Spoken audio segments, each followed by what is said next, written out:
Hello friends, मैं Piyush Gupta smart study classes में आपका हार्दिक स्वागत करता हूं।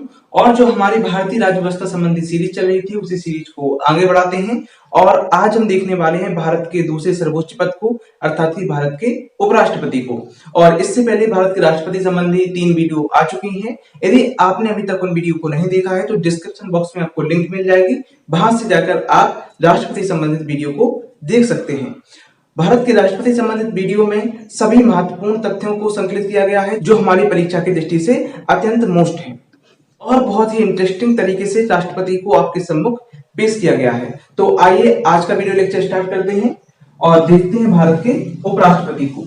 बहुत ही इंटरेस्टिंग तरीके से देखेंगे और जितने भी प्रश्न हमारे एग्जाम से बन सकते हैं उन सभी प्रश्नों को बहुत अच्छी तरीके से कवर करेंगे। तो उपराष्ट्रपति का पद हम लोगों ने लिया कहां से है? तो अमेरिका के संविधान से लिया है।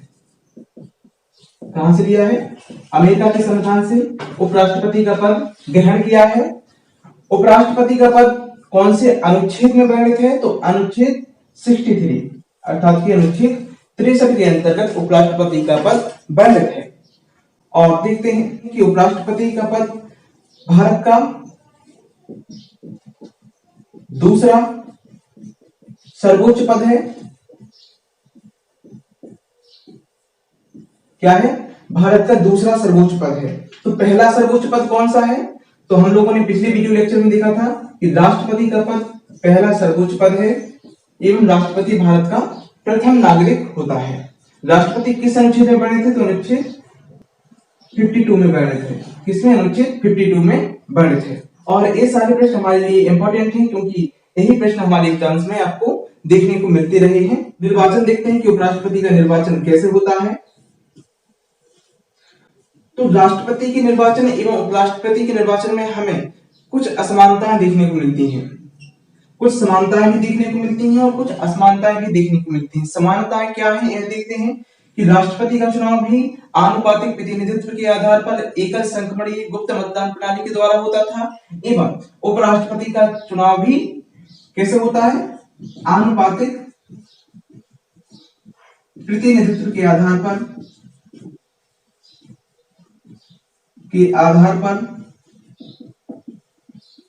एकल संक्रमणीय, कैसे? एकल संक्रमणीय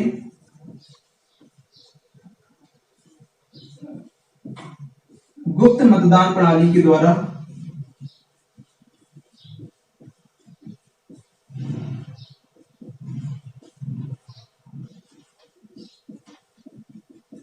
अप्रत्यक्ष रूप से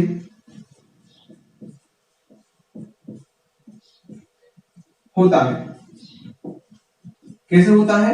आनुपातिक प्रतिनिधित्व के आधार पर एकल संक्रमणीय गुप्त मतदान प्रणाली के द्वारा कैसे और अप्रत्यक्ष रूप से होता है। गुप्त मतदान प्रणाली का मतलब यह है कि सभी के मतों को गुप्त रखा जाता है, अर्थात यह नहीं बताया जाता है किसने किसको मत दिया है। और यह भी टर्म हमारे सामने बहुत बार आया है कि अप्रत्यक्ष रूप से या प्रत्यक्ष रूप से। तो प्रत्यक्ष रूप से का तात्पर्य यह है कि इसमें जनता सीधे तौर पर भाग लेती है एवं अप्रत्यक्ष चुनाव का तात्पर्य यह है कि इसमें जनता के द्वारा जो प्रतिनिधि चुने जाते हैं वह प्रतिनिधि भाग लेते हैं।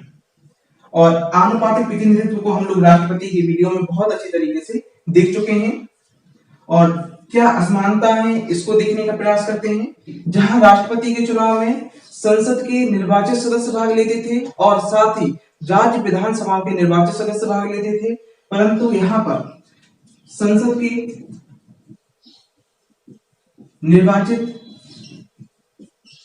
एवं मनोनीत सदस्य भाग लेते हैं। चूंकि राष्ट्रपति संपूर्ण देश का प्रतिनिधित्व करता है इसलिए राज्य विधानसभाओं के सदस्यों का भी वोट डालना अनिवार्य है। परंतु यहाँ पर आप देखते हैं उपराष्ट्रपति में वह राज्यसभा का पदेन सभापति होता है, अर्थात कि वह संपूर्ण देश का प्रतिनिधित्व नहीं करता है, केवल राज्यसभा का ही प्रतिनिधित्व करता है। तो केवल राज्यसभा और लोकसभा के ही जो निर्वाचित एवं मनोनीत सदस्य हैं वही इसमें भाग लेते हैं। तो हम लोगों ने निर्वाचन को बहुत अच्छी तरीके से देखा है। इसके बाद देखते हैं योग्यताएं क्या होती हैं। उपराष्ट्रपति के संबंध में क्या योग्यताएं होनी चाहिए।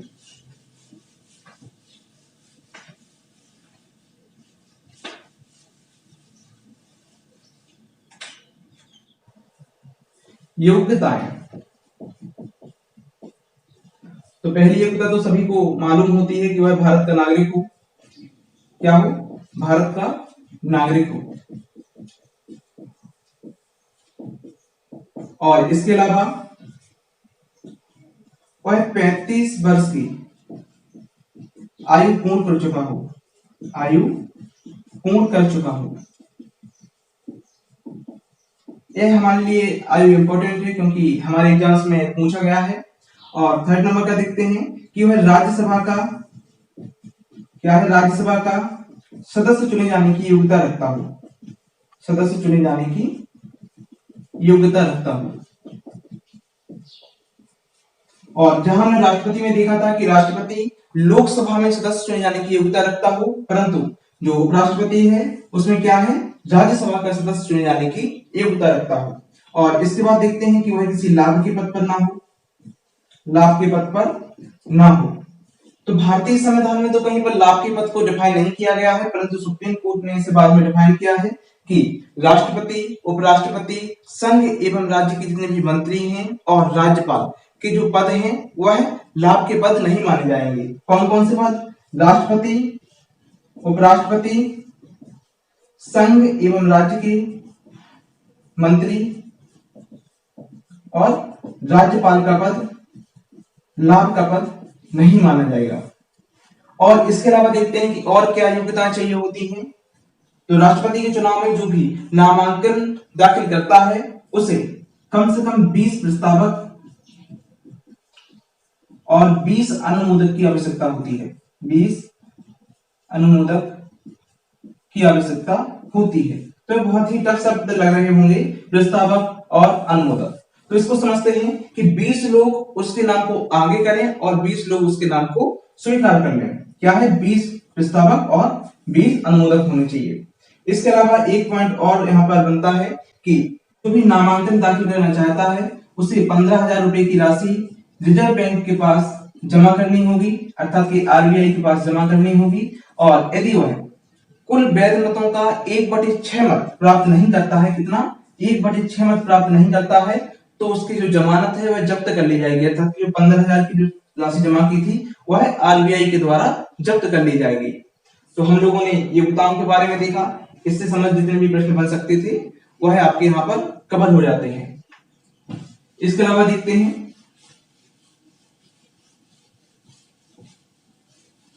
क्या कार्यकाल है उपराष्ट्रपति का और शपथ कौन दिलाता है, और इसके बाद देखेंगे क्या कार्य एवं शक्तियां हैं उपराष्ट्रपति से संबंधित। देखते हैं कि शपथ कौन दिलाता है।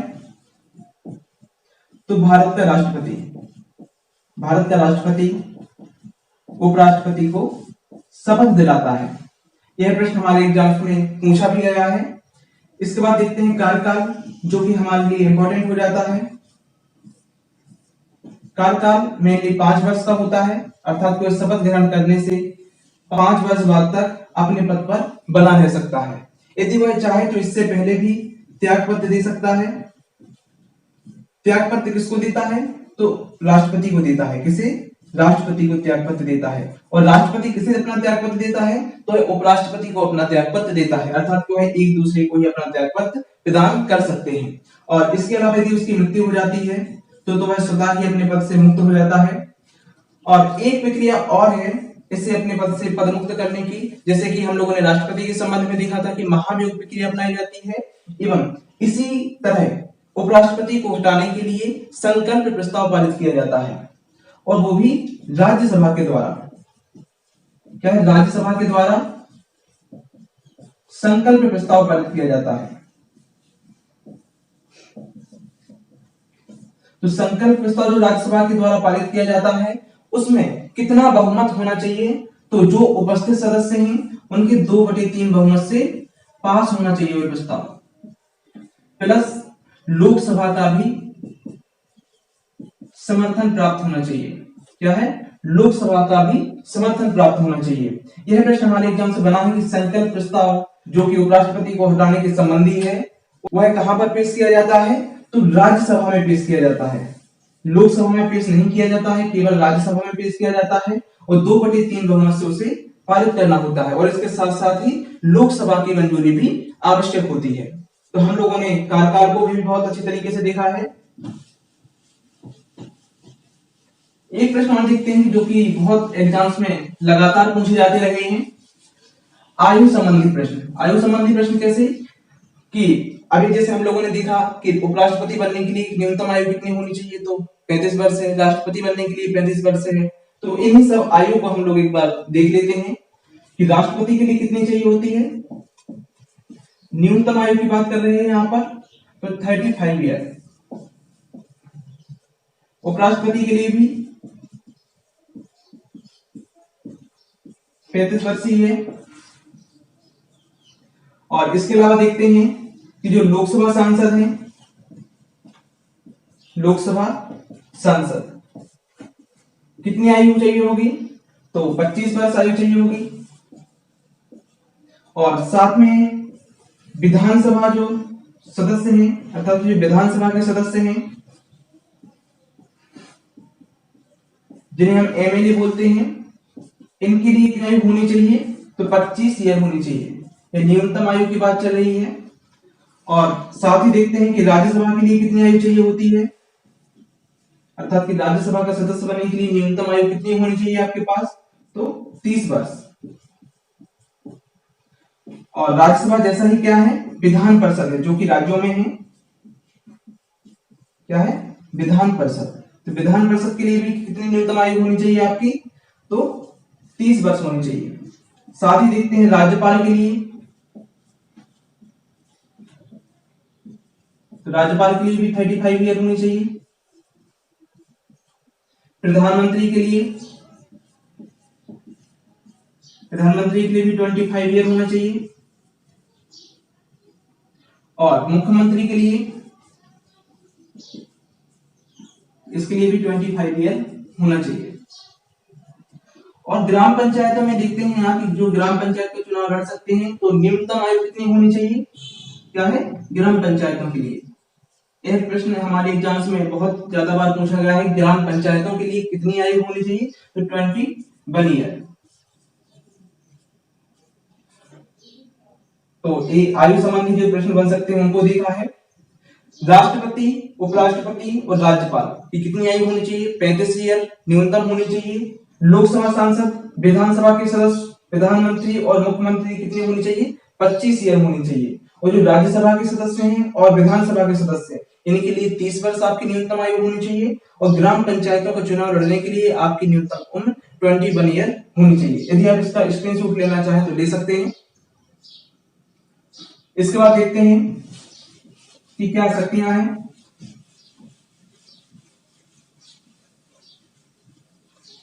शक्तियों से संबंधित हमारे एग्जाम्स में प्रश्न लगातार बनते रहे हैं। हम लोग 2 शक्तियां ही देखेंगे जो कि बहुत बार हमारे एग्जाम्स में पूछी गई हैं। ज्यादा शक्तियां नहीं देखेंगे क्योंकि हमें सिर्फ वह पढ़ना है जो हमारे लिए परीक्षा उपयोगी है। तो देखते हैं क्या शक्तियां हैं। देखते हैं कार्य एवं शक्तियां। तो पहली शक्ति क्या है कि वह राज्यसभा के पदेन सभापति के रूप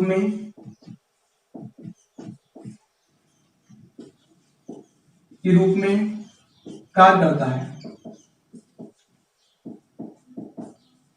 एवं इस समय उसे वही सारी शक्तियां प्राप्त होती हैं जो लोकसभा के अध्यक्ष को होती हैं। कौन कौन सी शक्तियां प्राप्त होती हैं, जो कि लोकसभा के अध्यक्ष को होती हैं।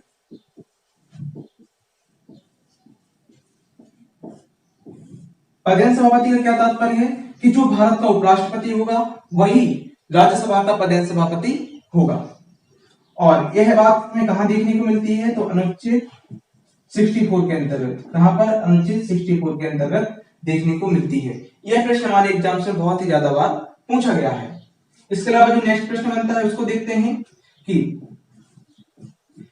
यदि राष्ट्रपति अनुपस्थित है, क्या कहा गया है कि यदि राष्ट्रपति अनुपस्थित है या राष्ट्रपति का पद खाली है कुछ समय के लिए, तो उपराष्ट्रपति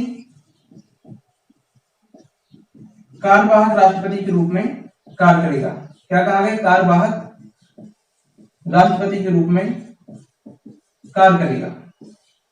ये किस अनुच्छेद में बताया गया है? तो अनुच्छेद 70 के अंतर्गत हमें ये बात बताई गई है। किस आर्टिकल के तहत? अनुच्छेद 70 के तहत कि राष्ट्रपति यदि अनुपस्थित है तो उपराष्ट्रपति कार्यवाहक राष्ट्रपति के रूप में कार्य करेगा। और कितने समय तक कार्य कर सकता है? तो अधिकतम 6 माह तक, अधिकतम 6 माह तक, अर्थात कि 6 माह के अंदर राष्ट्रपति का चुनाव करवाना आवश्यक है। क्या है? 6 माह के अंदर राष्ट्रपति का चुनाव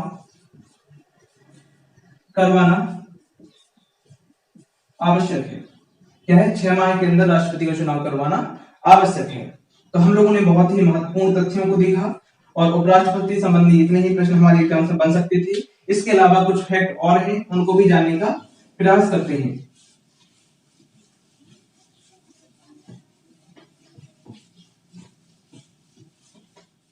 तो देखते हैं कौन कौन से फैक्ट बन सकते हैं कि पहले उपराष्ट्रपति कौन थे? पहले उपराष्ट्रपति एस राधाकृष्णन थे। कौन थे? एस राधाकृष्णन। इनकी जन्म दिवस पर हम लोग 5 सितंबर को टीचर्स डे भी मनाते हैं। क्या मनाते हैं? टीचर्स डे भी मनाते हैं। और क्या प्रश्न बनता है कि सर्वप्रथम एस राधाकृष्णन को भारत रत्न से सम्मानित किया गया था। कब किया गया था? तो 1954 में किया गया था। और क्या प्रश्न बन सकते हैं? वर्तमान में उपराष्ट्रपति कौन है? एम वेंकैया नायडू। कौन है? एम वेंकैया नायडू। और उपराष्ट्रपति का चुनाव कौन करवाता है? तो निर्वाचन आयोग करवाता है। कौन? निर्वाचन आयोग। निर्वाचन आयोग का वर्णन हमें कहां मिलता है? तो अनुच्छेद 324 के अंतर्गत मिलता है। और यदि उपराष्ट्रपति के चुनाव में यदि कोई भी विवाद की स्थिति उत्पन्न होती है तो अनुच्छेद 71 के तहत सुप्रीम कोर्ट उस विवाद का निपटारा करता है। क्या कहा गया है कि निर्वाचन आयोग चुनाव करवाता है। निर्वाचन आयोग का वर्णन अनुच्छेद 324 में है। और यदि कोई भी विवाद की स्थिति उत्पन्न होती है तो अनुच्छेद 71 के तहत सुप्रीम कोर्ट उसकी सुनवाई करता है। और देखते हैं कि क्या प्रश्न बन सकते हैं उपराष्ट्रपति संबंधी। तो कृष्णकांत पहले ऐसे उपराष्ट्रपति थे जिनका निधन उनके कार्यकाल के दौरान ही हो गया था। क्या है क्वेश्चन? कि कृष्णकांत ऐसे पहले उपराष्ट्रपति थे जिनका निधन उनके कार्यकाल के दौरान ही हो गया था। निर्विरोध रूप से चुने जाने वाले कौन कौन से उपराष्ट्रपति रहे हैं? क्या है? निर्विरोध रूप से चुने जाने वाले तो कौन कौन से देखते हैं। सबसे पहले तो है एस राधाकृष्णन, अर्थात कि सर्वपल्ली राधाकृष्णन। इसके बाद है एम हिदायतुल्लाह,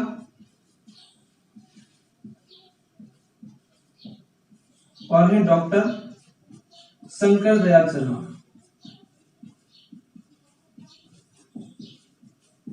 ये तीनों ही लोग बाद में भारत के राष्ट्रपति भी रह चुके हैं। एम हिदायतुल्लाह एकमात्र ऐसे न्यायाधीश थे जिन्होंने कार्यवाहक राष्ट्रपति के रूप में कार्य किया था। क्या? एम हिदायतुल्लाह एकमात्र ऐसे न्यायाधीश थे जिन्होंने राष्ट्रपति के रूप में कार्य किया था। बाद में शंकर दयाल शर्मा भी भारत के राष्ट्रपति बनते हैं। और देखते हैं कि 2 बार कार्यकाल किसका रहा है। क्या है? 2 बार कार्यकाल, अर्थात कि 2 बार कौन चुने गए हैं। तो इसमें हमें 2 ही उपराष्ट्रपति देखने को मिलते हैं।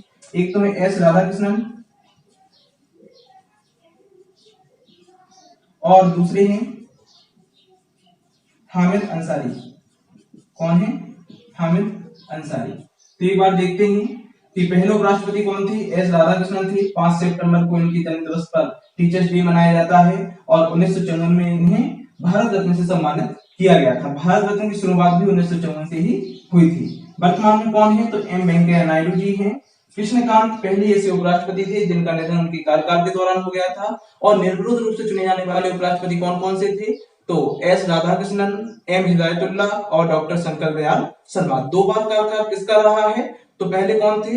एस राधाकृष्णन और दूसरे हैं हामिद अंसारी जी। तो आज का वीडियो लेक्चर यहीं पर समाप्त करते हैं। उपराष्ट्रपति से संबंधित इतने ही प्रश्न हमारे लिए महत्वपूर्ण थे। यदि आपको यह वीडियो लेक्चर पसंद आया हो तो इसे लाइक कीजिए, अधिक से अधिक शेयर कीजिए और इस चैनल को अभी सब्सक्राइब कर लीजिए और साथ ही बेल आइकन को दबा दीजिए ताकि जितने भी नोटिफिकेशन डाले जाएं आपके पास सबसे पहले पहुंच सकें।